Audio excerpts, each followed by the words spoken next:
వాణిజ్య స్థాయిలో విస్తరించి ఎందరికో ఉపాధి మార్గంగా నిలుస్తోంది పాడి పరిశ్రమ. రైతులు వారి వసతులు, వనరులను అనుసరించి పరిశ్రమను విస్తరిస్తూ లాభాలను ఆర్జిస్తున్నారు. సాధారణంగా గేదె పశువులు ఏడాదిన్నర, 2 ఏళ్ల వయసుకు ఎదగొచ్చి సకాలంలో సూలు కట్టాలి. తరువాత ప్రతి సంవత్సరం ఈనాలి. 10 సంవత్సరాల కాలంలో 7-8 దూడల్నివ్వాలి. అలా ఇవ్వలేదంటే మందవృద్ధి మందగించినట్లే. ఒక్కోసారి వ్యాధుల వల్ల కానీ, యాజమాన్య లోపాల వల్ల కానీ, లేదా పశువుల్లో పునరుత్పత్తి సామర్థ్యం తక్కువగా ఉన్నప్పుడు పశువులు సకాలంలో ఎదకురావు, చూడి కట్టవు.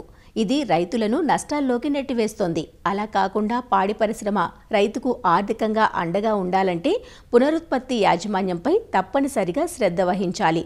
వివరాలు తెలియజేస్తున్నారు విశాఖ జిల్లా పశుసంవర్ధక శాఖ శిక్షణా కేంద్రం సహాయ సంచాలకులు doctor M Prasadarao.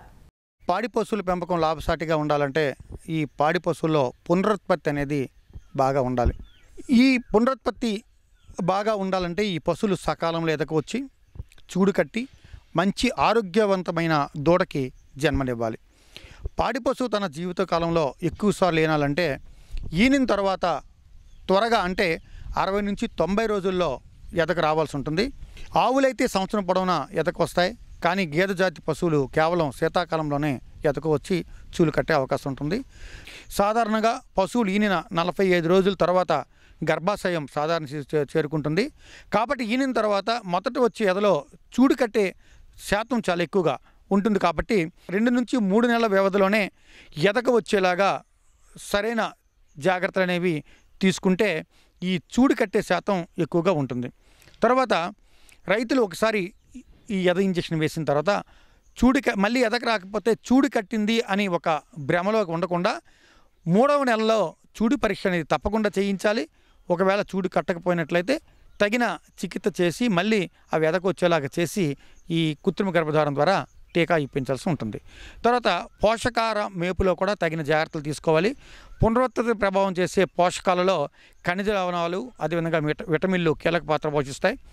Cobalt, copper, iodine, iron, manganese, selenium, zinc అనే సూక్ష్మ ఖనిజాలతో పాటు AD3E అనే విటమిన్లు, అదేవిధంగా మాంసకృతులు చాలా ముఖ్యంగా ఉంటాయి. ఈ పాడి పశువులకు సరైన పోషకాహార మేపు అంటే సమీకృత దానాతో పాటు పచ్చె మేతను అందించినట్లయితే ఈ చూడు కట్టే శాతం అనేది పెరుగుతుంది. తర్వాత ఈ పునరుత్పత్తికి సకాలంలో ఎద లక్షణాలు గుర్తించడం కూడా చాలా అవసరం. ఆవులు, గేదెలు ప్రతి 18 నుంచి 21 రోజులకి ఎదకొస్తుంటాయి. పశువుల ఎదలను పసిగట్టకపోతే పునరుత్పత్తిపై తీవ్ర ప్రభావం చూపిస్తుంది. ఈ గేదెల్లో ఈ మోగ ఎద అనేది చాలా సర్వసాధారణం. ఈ మోగ ఎద అంటే గేదెలు ఎదకు వచ్చినప్పటికీ ఎద లక్షణాలు పెద్దగా బహిర్గతం కావు. ఈ మోగ ఎదలో ఈ గేదెలు అరవు, కానీ తీగలు వేస్తాయి. ఈ తీగలను రైతులు గమనించి వీటికి కృత్రిమ గర్భోత్పత్తి చేయించవలసిన అవసరం ఉంటుంది. ఎక్కువగా గేదెలు పెంచేవాళ్ళు ఎదను పసిగట్టేందుకు ఈ టీజర్ దున్నుపోతుని కానీ పెంచినట్లయితే మంచి ఫలితాలు అనేవి వస్తాయి. కృత్రిమ గర్భోత్పత్తి చేయించవలసిన సమయం పైన కూడా అవగాహన ఉండాలి. సరైన ఎదను గుర్తించాలి. ఆ సమయంలో కృత్రిమ గర్భోత్పత్తి చేస్తే చూడు కట్టే శాతం పెరుగుతుంది. మామూలుగా ఆవుల్లో అయితే 18 నుంచి 24 గంటలు, గేదెల్లో అయితే 24 నుంచి 36 గంటలు ఈ ఎదకాలం ఉంటుంది.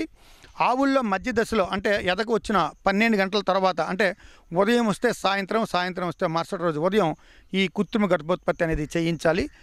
గేదెల్లో అయితే ఉదయం ఎదకు వస్తే మరుసటి రోజు ఉదయం అంటే 24 గంటల తర్వాత ఈ కృత్రిమ గర్భోత్పత్తి ఇంజెక్షన్ని ఇప్పించాల్సి ఉంటుంది. పాడి పశువులు సకాలంలో ఎదకు రాకపోయినట్లయితే మనకి ఈ పునరుత్పత్తిపై ప్రభావం చూపిస్తుంది. కాబట్టి ఈ గేదెల్లో ఎక్కువగా ఈ సమస్య వస్తూ ఉంటుంది. దూడల పోషణలో శాస్త్రీయ యాజమాన్య పద్ధతులు పాటించడం, ఈనిన పశువుల పోషణలో నిర్వహణ, అదేవిధంగా మేత, దానా ఇవ్వడంలో సరైన జాగ్రత్తలు తీసుకున్నట్లయితే ఈ సకాలంలో ఎదక రాకపోవడం అనే సమస్య నుంచి గట్టెక్కడానికి అవకాశం ఉంటుంది. కొన్ని పశువులు సకాలంలో ఎదక వచ్చి గర్భధారణ చేయించినా సరే చూడు నిలబడక పలుసార్లు ఎదకి తిరిగి వస్తూ ఉంటాయి. గర్భకోశ వ్యాధులు, హార్మోన్ లోపాలు, ముందు ఈతలో మాయి వేయకపోవడం, ఈనేటప్పుడు ఇబ్బందులు, మొయ్య సమస్యలు వంటి కారణాల వల్ల ఇలా జరగవచ్చు. కాబట్టి అనుభవజ్ఞమైన పశు వైద్యులతో ఈ నిరంతరం ఈ పరీక్షలు నిర్వహించడం వల్ల ఈ తిరిగిపోవడం సమస్య నుంచి మనం గట్టెక్కడానికి అవకాశం ఉంటుంది. కృత్రిమ గర్భోత్పత్తి చేసిన తర్వాత పశువుల్ని ఎక్కువ దూరం నడపకుండా తగిన విశ్రాంతి ఇచ్చి పోషకాహారం అందించాలి. గేదెలకు కృత్రిమ గర్భోత్పత్తి చేయించిన తర్వాత నీళ్ళలో కడగడం లేదా చెరువులో ఈత కొట్టించడం వల్ల కూడా ఈ చూలు శాతాన్ని పెంచడానికి అవకాశం ఉంటుంది. ఈ విధంగా రైతులు పశువుల పునరుత్పత్తి సరైన యాజమాన్య పద్ధతులు పాటించినట్లయితే సకాలంలో ఈ పశువులు ఎదగవచ్చి ఒకే కృత్రిమ గర్భోత్పత్తి ఇంజెక్షన్ ద్వారా చూడు నిలిచి మంచి ఆరోగ్యమైన దూడని జన్మనివ్వడంతో పాటు అధిక పాల దిగుబడి ఇవ్వడానికి అవకాశం ఉంటుంది.